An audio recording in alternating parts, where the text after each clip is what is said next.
It's interesting how the cope about video game console exclusives has completely collapsed, because over the past 5 years there was this push among the PC master race, the steampunks, that yes, exclusives are holding the industry back and everything should be available on PC. And Xbox and PlayStation were just like, well, okay. And then they ported all their games over. What happened? Okay, console sales went down, game sales went down. Nobody gave a fuck.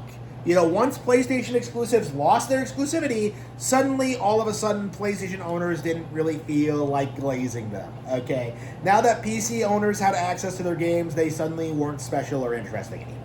Okay, I played Ghost of Tsushima on my PC, and I was very, very shocked at how low effort and lazy it was. That game felt more primitive than The Legend of Zelda: The Wind Waker. Like, imagine getting mogged by like a 16-year-old Nintendo GameCube game. So, with that being said,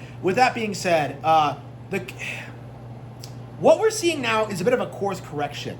Because Sony's come out and they've like acknowledged that the exclusives were a mistake and that they will be removing their games from PC. Okay, so going forward, you are not going to be seeing PlayStation exclusives on PC. Like, you don't have like an Astrobot yet. You don't have. You're not even getting Grand Theft Auto 5 right away. There are a lot of like major upcoming PlayStation 5 games that aren't coming to PC. And Xbox is kind of stuck in place because, they've been so tied to the PC ecosystem forever. But, they're on the way out. They're a dead brand. They don't matter anyway. So, essentially what we've seen is that exclusives matter.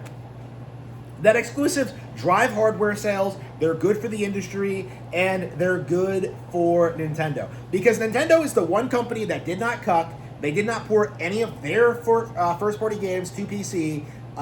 They simply kept putting out good games on their hardware, and they are killing it right now. They are owning it. Bow! It's just ballin'. Like, Nintendo has won the console generation entirely because everyone else, including Steam, was committing seppuku. Okay? Like, this is the reality behind the PC master race. Is that if people ported their games to PC, there isn't some huge audience of people waiting to play it on that platform.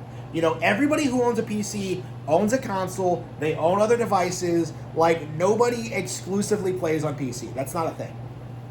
Like, the simple fact of the matter is, Nintendo Switch 2 has proven that having dedicated gaming hardware is perfectly viable and practical and profitable, right?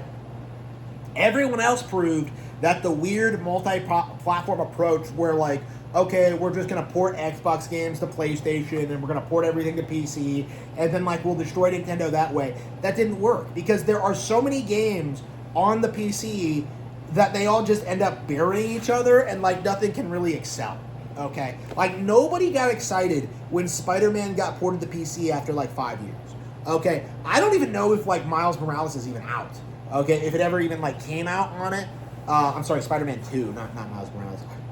If Spider-Man 2, like, actually came out on PC. Because, like, nobody cares. Like, the simple fact of the matter is, Spider-Man 2 was a disaster. It was a woke, DEI-infested mess that even PlayStation owners rejected, and PC owners weren't excited to play. And that's just the end result of this, is that if you do the beta test on console and then release it on PC, like, the PC isn't like the new exciting, like, it's not a new exciting game. Like, everyone's already played it. Like, if they do a day and date release, like, there's no reason not to own the much more practical, easy to own, more affordable PlayStation. What benefit exactly do I get in buying a brand new PC and, like, playing games on it, like, over the other consoles? Like, there's just no real incentive to do it. And I think that's what's killing a lot of these companies, is that they keep trying to be competitive. They keep trying to succeed on Steam. They keep trying to make the Epic Game Store a thing. They keep trying to make Xbox Game Pass viable. But, like, the end result of it is that, like, all of it is just completely collapsing. Because none of this is as good as what Nintendo's doing. That's the reality, is that we saw like the entire gaming Avengers come together to try and destroy Nintendo. And this is the end result of it, is that Nintendo is the only company that has a viable hardware brand, that has a viable software brand of recognizable characters. It's the only company that still innovates. And the rest of the industry is like so far behind that they can't even really keep up. The age-old cope of just like, oh, I'll just spend another $1,000 on a new graphics card and then I'll destroy Nintendo. That's not going to work because there are no games that take advantage of cutting-edge technology. It takes years for games to come out now. So even in that hypothetical scenario in which you went out and got like a cutting-edge PC today, like all you would get are like 5-year-old games like Cyberpunk 2077 and Grand Theft Auto 5. In 2033, Grand Theft Auto 5 will be 20 years old. Okay, that's not so far away. It's 2036 now. 7 years away from now. How many Zelda games are we gonna get in that period? How many Mario games, Pokemon games, Nintendo exclusives are we gonna get? Are you really going to be playing Grand Theft Auto 5 or even 6 for that matter on your brand new gaming rig while everybody else is playing a wide variety of games on Nintendo hardware? It's just not gonna happen. That's just the situation we're in now, is that we're seeing the Steam library just get buried by random Nintendo releases. Yoshi and the Mysterious Book, it's not really a major Nintendo release for fans, but for steampunks, this thing is going to outperform pretty much every game they have that month, okay? Splatoon Raiders is going to be big. The new 3D Mario is going to be big. Pokemon Winds and Waves is going to be big.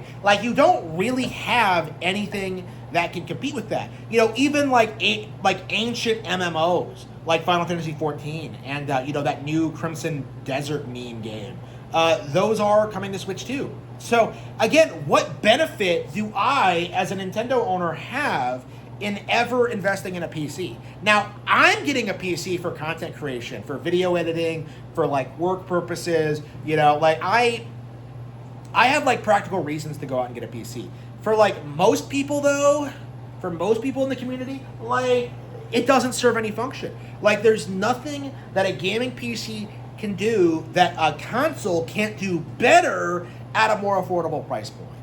That's the reality of this, is that PC gamers very much neglect to mention how much money they put into their hardware, put into their setups, put into their desks, put into their chairs, put into everything they use to play their MMOs. The simple fact of the matter is, consoles are destroying you right now, and there's just nothing you can do to stop it.